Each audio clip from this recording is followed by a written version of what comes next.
Hi folks, Buffin here with your Antifa News Briefa for October 19th, 2021. Trump is still not in jail. I don't know how, but Trump is not in jail. Colin Powell's dead. Colin Powell died yesterday, and so Colin Powell's still dead, but Trump is still not in jail.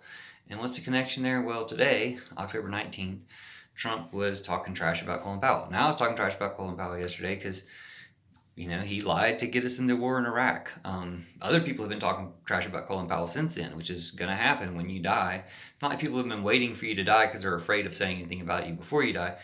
It's just that once you die, people are focused on you and people are going to go ahead and say things. So they mentioned Colin Powell leading the invasion of Panama and the mass graves there, thousands of people that the U.S. military killed, thousands of innocent civilians, and how they precision targeted poor neighborhoods and completely destroyed them while avoiding hitting some rich neighborhoods. That in addition to Iraq and various other things, Colin Powell was responsible for some great evils in this world. So good riddance. Rest in peace, but good riddance to Colin Powell. Don't want to be agreeing with Trump on anything. It's wise to disagree with Trump on everything. But one of Trump's criticisms with Colin Powell is he's a Republican in name only. He's not a Republican in name only. He's an ex-Republican, like you're an ex-president. Trump, get that straight. Ex is the point. Ex. You are no longer president. And Colin Powell, to his credit, did leave the Republican Party last year.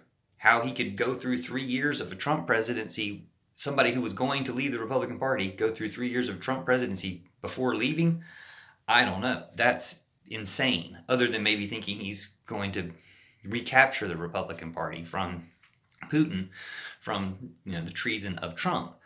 That's not as insane. But still, good for him for finally leaving the Republican Party in his last year of life. Might save his soul from going to hell, because that's kind of what Republicans deserve, if such exists. Now, people are going to, have what they have to say after he's dead. But for Trump to criticize him shows a few things. One, no respect for the military or the country whatsoever. No respect for America or the country. My criticism of warmongers is part of my criticism of the country. I don't claim to be a Republican who's pro-war like Trump does. But it shows that the people that cheer on Trump in this criticism don't have any respect for the military, even though they said they did for decades.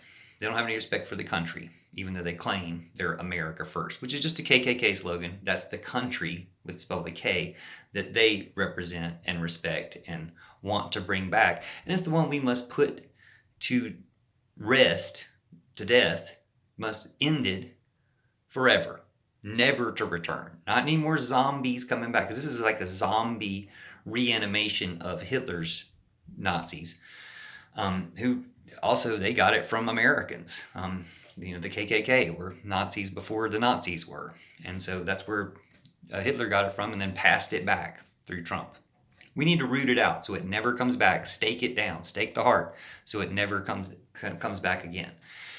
And we won't have lost anything. When we lose white supremacy, when we end white supremacy in America and the world, we won't have lost anything. There will be nothing lost. It's not like white people's culture will be lost. Just white supremacy will be ended. They'll still be, friends or whatever. Point being that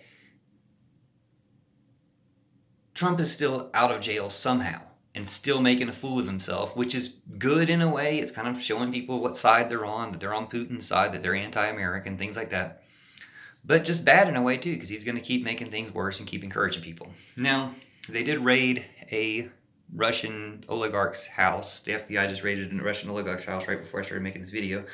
I'm like, hey, will you pull Steve Bannon out of the basement? Will you pull Rudy Giuliani out of the basement? Will you pull Trump out of the basement of that house? Good news, surely closing the net, but lock Trump up already. I'm going to go ahead and make this the edition of my lock Trump up. Joe Biden is 272 days, 273 days in office. So far, that means there's 93 days left of his first year to lock Trump up. So that's what the people of this country demand. You can tell us other things are going on, but people are going to end up grabbing him by the posse if you don't lock him up. And you can let him right back out like you do the Trump terrorists, but put that extra syllable in there, lock him up for good. Thanks for watching. See you soon. Puffing out.